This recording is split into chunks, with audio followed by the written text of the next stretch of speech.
Welcome to BTA Fridays Breaking the Algorithm. I'm your host, Kelly Morgan. This is where indie authors stop chasing trends. We build strategy, visibility, and confidence. Around here, we don't follow the algorithm. We break it and put something better in its place. Let's get to today's episode. Hey everybody, welcome to another episode of BTA Fridays Breaking the Algorithm. Here is where we break the algorithm and we put something better in its place. And so this week, we are talking about the reality of being an indie author. And so today on BTA Fridays, I wanted to talk about the strategic perspective of the reality of indie authorship. So by the time the reality of indie authorship has hit you, you've already written the book and you're getting close to publishing, or you have published the book, right? And then you think, oh my God, the hard part's over. I've arrived. But the truth is, writing the book is just one challenge, right? So actually being able to formulate your thoughts, get them onto words, take them through edits, and actually spit out a finished copy of your book. That is one challenging process. But then to enter the marketplace is a whole nother animal. And if you don't understand that, you can end up moving through this space, reacting to everything instead of building anything, right? Because the minute that you step into the indie author world, people start handing you a list. And what do I mean by that? Well, it can be something like this. Hey, right? You go out on social, you go out in the ether, out into the internet world online, and you start looking for information about what you should do. And it could look like start a newsletter, build an email list. Even I've said that. Run ads, create content, post every day, start a Substack, be on TikTok, be on Instagram, be on LinkedIn, go on podcast, start a podcast, pitch book clubs, pitch bookstores, do book signings, write articles, apply for speaking opportunities, do paid promos, give away arts, don't give away arts, build a street team, don't build a street team, and the list keeps going. Now, here's the problem. Most of us will look at that list and we're trying to figure out what are we supposed to do first. But I think that's the wrong question. A better question would be, what actually matters for this book, for this season, and for the kind of author I'm trying to be. And once you really sit with yourself and answer really that three-part question, what actually matters for this book, right? For this season, the season that I'm in, right? And then of course, um, what kind of author am I trying to be, right? And so that is where the strategy starts. Because when you don't know how to filter opportunity, everything can look urgent. And when everything looks urgent, y'all, you start spending time, money, and energy on things that don't actually move you closer to your goals. So, the first strategy I want to offer is this: stop asking what everybody else says you should be doing, right? Stop asking that question and start asking what the book actually needs. Not every book needs the same plan, right? A children's book moves differently than a memoir, right? A poetry collection moves differently than a business book. A novel moves differently than a nonfiction book built around an entire platform. And just as important, not every author is trying to accomplish the same thing. Some people want sales. Some people are looking for speaking opportunities. Others are really in this for visibility. Some are looking for credibility. Others are looking to build a body of work. And some want to open doors into coaching or teaching, consulting, or publishing. if you don't know the job your book is supposed to do, this industry will assign one for you. And that's where I think most of us really start drifting, right? Once you're clear on the job of your book, then you can start making better decisions about what deserves your time and attention. Because as I have said a million times, you have to treat time like currency, right? So the second strategy that I would offer you is this: separate foundational work from optional work. And what do I mean by that? I think a lot of authors feel overwhelmed because they treat every task like it carries some heavy weight, right? And it just doesn't. Some things are foundational, right? Foundational work is the work that makes the book real, right? That work makes the book discoverable and usable. Foundational work could be having a very strong book cover, right? Sometimes people will simply pick up your book just because of the cover. So having a strong book cover, I would consider to be foundational work. Clean editing. Yes, the book has to have a clean edit on it. I would say that also is foundational. Having a clear description of your book, wherever you, whatever platform you put it on, it's got to have a clear description. Again, that is another example of foundational work. Proper distribution. Where are you putting the book? That's also foundational work. Your author bio, foundational. That should be something that you should have, and it should be clear, right? That's foundational work. A place where readers can learn more about you.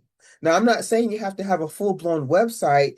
It could be a landing page. It could be some place where it could house your author bio. I'm not sure what that looks like for you, but that would be considered to be foundational work, a place where readers can learn more about you, and a basic understanding for who the book is for. All of those things are foundational, right? Those are things that every book that you put out should have, right? I'll say them again. A strong cover, clean editing, a clear book description, proper distribution, an author bio, and a place where readers can learn more about you and basic understanding of who the book is for. That's your foundation. Without that, a lot of the promotional activity becomes noise, right? Sitting on top of what I would consider to be a weak structure because you didn't build a strong foundation. Now, optional work, I'll explain to you what I mean by optional. So there are additional platforms, advanced funnels, paid promotions, all extra tools. That's where all those extra tools come in. They're all optionals. And many, I think, and I did this myself, many authors jump straight into the optional work before they have finished that foundational work. And that's when things start to feel a little scattered. Once the foundation is in place, the next question becomes visibility, right? So that's what I'm saying. Optional work is all those additional platforms, advanced funnels, paid promotion, extra tools. All of those things are optional, right? So that's number two. Understand what's optional versus foundational, right? Once the foundation is set, and you kind of figure out that the other tools are optional, then you can come to the third part of the strategy. And that is choosing one visibility lane before adding five. And I had to learn this the hard way because God knows I was out there trying to push my book on any platform I could find, and that's not a good strategy. That's no strategy at all. And like this is where a lot of us lose ourselves. I know I lost myself, thinking that thinking that being visible means being everywhere, and it just simply doesn't. Visibility means being present in the places that makes sense for your book. I'm going to say that one more time. Visibility means being present in places that make sense for your book. So instead of trying to do everything at once, choose one or two lanes and then work them well. Maybe that means podcast and book clubs, right? Maybe that means local bookstores and in-person events. Maybe that means content and speaking. Maybe that means a website, a newsletter, along with direct outreach. Whatever lane you choose, focus on doing it consistently rather than spreading yourself across every possible platform. Because when everything becomes your strategy, nothing really is, right? And that's a tough pill to swallow. Another piece of this is learning how to evaluate opportunities. So that's the fourth thing. Um, Learn to evaluate opportunities before you say yes, right? This space will always have another opportunity, another platform, another offer. So before you spend your money, commit your time, or saying yes to something new, pause long enough to ask yourself a few questions. Number one, who is the audience here? That's the first thing. Number two, do they actually match my readers? And then number three, what outcome am I hoping for? Number four, is there a clear way to measure whether or not this worked? Number five, is there one, I'm sorry, is this a one-time moment or does this build something that lasts? Those are really great questions to ask yourself. I'll say them again. Number one, who is the audience here? And this is before you start to commit money and time, right? To a platform, a service, whatever. Ask yourself these questions. Who is the audience for? Do they actually match my reader? What outcome am I hoping for? Is there a clear way to measure whether or not this worked? Is this a one-time moment or does this build something that lasts? And then add one more question. Can I sustain this? Because honestly, if you can't sustain any of this stuff, what good is it? Some strategies, as I have found, look great on paper. And then when you go to execute them in real life, they fall apart, right? So if something only works when everything in your life is perfectly calm and perfectly scheduled, it may not be a real strategy for you because life isn't always perfectly calm and perfectly scheduled, right? So that leads to another reality that a lot of us eventually learn. And that is time is not just time. Time is budget, right? I have learned, and this is why I preach time is currency. A lot of us think that we're saving money because we're doing everything ourselves, right? But what we're really spending is time. Every platform takes time, right? Every email that you send takes time. Every video that you make takes time. Every event that you attend, put together, promote takes time. Every follow-up that you do takes time. So part of the strategy is learning to ask a different question, not just can I do this, but more importantly, is this worth the time it will cost me in this season, whatever season you are in, right? Because once you start looking at time as currency, trust me, your decisions will change, right? And finally, there's one more piece of the strategy that doesn't get talked about enough, and that is protecting yourself from false urgency. A lot of the decisions in the independent author space are driven kind of by the feeling that you're behind. Everybody seems to be doing more. Everybody seems to know something that you don't. Everybody seems to have some great strategy that you missed. And that feeling creates pressure. And pressure leads to rushed decisions. So, this is my advice to you. Before you jump into that next platform, that next promotion, that next tactic, slow yourself down long enough to ask one question. Am I doing this because it fits my strategy, or am I doing this because I feel late? Those are two very different motivations, right? Am I doing this because it fits my strategy, or am I doing this because I feel late?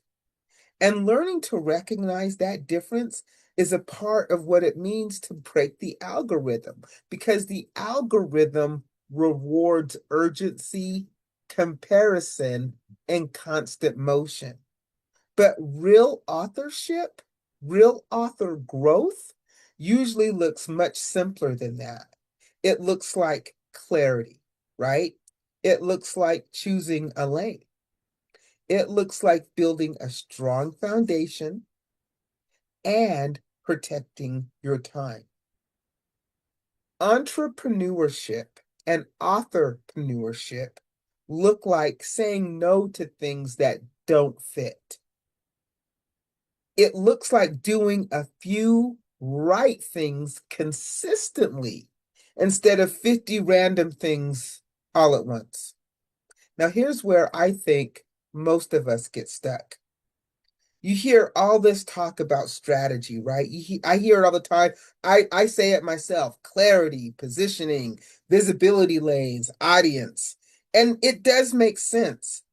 But the real question that I think most of us have is really simple. This all sounds so great, but where do I start? Just tell me, where do I start? Right? Because if you can ask yourself all the right questions in the world, but at some point, you still have to figure out what that very first step looks like. And I think, honestly, this is where a lot of us freeze. And it's not because we're lazy or we don't care. I think it's because that we're told to do it so long that it becomes hard to see where the actual starting line is, right? There's so many different things that you could do as an author to promote yourself and your book and your work, but which one, what lane would you pick and where do you start? So if that sounds like you, because that was definitely me, let me simplify it, because I had to really sit down and ask myself the hard truths and be incredibly honest with myself to kind of come up with these ideas, this strategy I have. And so that's why I'm sharing it with you in hopes that it will help, right? And if it doesn't, it doesn't. I'm a firm believer in take what you need and leave what you don't, right? So, okay. The first thing I would say is don't try to build a full-blown strategy right away. I would say start with three anchors, right? The first anchor is the book.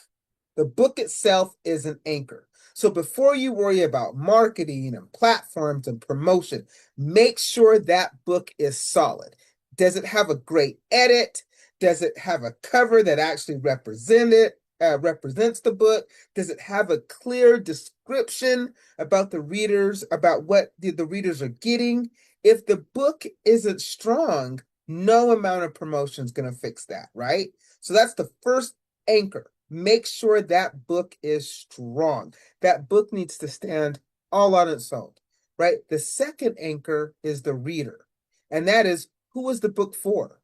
Not everyone. That can't be it, and not people who like books, because I've heard that too. That's not a real answer. My question to you is, who is the real reader? What conversations are they already having? Where do they spend their time? What places do they already gather? The more that you understand who your reader is and where they are, right? Then you can actually start to understand where your book actually belongs. And then it helps you to avoid trying to be every place all at once.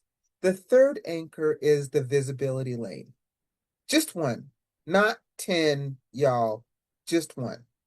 And it's the one that makes the most sense for your book and you. That may be podcast. That may be social media. Maybe it's speaking. Maybe it's the bookstore lane. Maybe it's book clubs. I don't know. But choose one lane and then learn how to move in that lane well before you start adding 5 more. Because what most authors need in the beginning isn't complexity. It truly is just focus. It's focus. It's a strong book, a clear reader, and one place where you can consistently show up. Those three things alone will move most authors forward more than trying to do everything all at once. And once those pieces are clear, then the rest of the strategy will start to make sense because now you're not chasing everything. You cannot be everywhere. It's exhausting. Trust me, I've tried. You're building something that actually fits the book and the author behind it. So when we talk about the reality of indie authorship and the indie author space, from a strategic standpoint, this is what we're really talking about, right? It isn't just a creative space, it's a marketplace. And when you walk into a marketplace without clarity, priorities, and a filter, you can just end up doing a lot of work that actually doesn't move you forward. And that is why strategy is so important because strategy isn't about doing more, right? It's about just making better decisions, right? So if you're overwhelmed right now, right? And if you're just trying to figure out, man, what do I do with this book and how do I get it out there? I want you to sit down and ask yourself some real questions and actually write them down, right? Ask yourself these questions. What is the real job of my book? Ask yourself, what is the real job of my book? What work is foundational and what work is optional? What work is foundational and what work is optional? What visibility lane makes the most sense for my book right now? What visibility lane makes the most sense for my book right now? What am I saying yes to that I can't realistically sustain? I'm going to say that again. What am I saying yes to that I can't realistically sustain? And what am I doing because it fits my strategy versus what am I doing because I feel like I'm behind and everybody else is doing it? Answer those questions honestly, and the noise will start to clear, right? Once the noise starts to clear, then you can actually start building something that makes sense for you as an author, right? And that to me is the best reality check at all, right? Because if you can't sustain it, if it doesn't make sense, if you don't have clarity and boundaries and priorities, then it will eventually exhaust you, burn you out, and it will fall apart. And that, y'all, is how we break the algorithm, right? Let me give you my laundry list of things before I let you go. So, number one, TrustBridge. TrustBridge is my curated introduction service I launched about a month ago. If you are an author who is looking for visibility, I have my network, the TrustBridge Partner Network. It is a network of podcasts, book clubs, bookstores, and more. I will do the curated introduction for you, all the heavy lifting, create the media kit for you. and give you the visibility that you've been looking for so you can do what you do best, which is go back and write those great books. For all the information about TrustBridge and how it works and what it is, go to my website, go to TrustBridge Author Services and learn all about it. See if it's something for you. If you are an author on your author journey, and you want to be a part of the Authors Mic, I would love to have you. I have guests every Monday. You don't even have to be an author. You can just be a creative in this space. Your book does not have to be published, y'all. You can just simply be in this space. Go to my website, go to the Be a Guest tab, fill out the information, you're a guest. If you're on your writing journey, I have a free guide on my website. It's called So You Want to Write a Book. Go get it, download it. It's free. Go start your writing journey. If you're interested in supporting me as an author, I have 2 books out there, Wait for It and You Sound White. Both are print. Wait for It is audio. I do sell the books myself. I'll sign them. I'll ship them at no charge. I've got some free goodies. But you know what, y'all? Do you. If you choose to support me, thank you. And if not, I get it. No pressure. No worries, right? No worries. And then lastly, we do have a book club. It's called the IRS, the Indie Reader Society. My goal for 2026 is to grow this book club as big as I can get it. Why? Not for me, not to benefit me, but to benefit any author, to benefit any indie author that we read, because we only read any, we only read, God, I'm having a hard time talking here. We only read indie authors. So imagine the eyes that we could put on that book as being a member of the IRS. So join us as a reader. All the information is on the website. Now, you can also pitch us as an author. So if you've never pitched a book club before, you never even thought about it, pitch us. We don't know about your book if you don't tell us, and who knows, we might choose it. So go to the website, go to the More tab, and that's where you'll find all the information to join us as a reader, pitch us as an author. All right, you guys. So this wraps up the week on the reality of indie authorship and what that means. Go out and make it a great Friday. I know I'm going to, and guess what? I'll be back next Friday. Hopefully you will join me. And I know that you're supposed to say this, but if this resonates with you and you like what you hear, like, subscribe, whatever your vibe is, share it with another author who maybe could use this information. All right, guys, I'll catch you next Friday.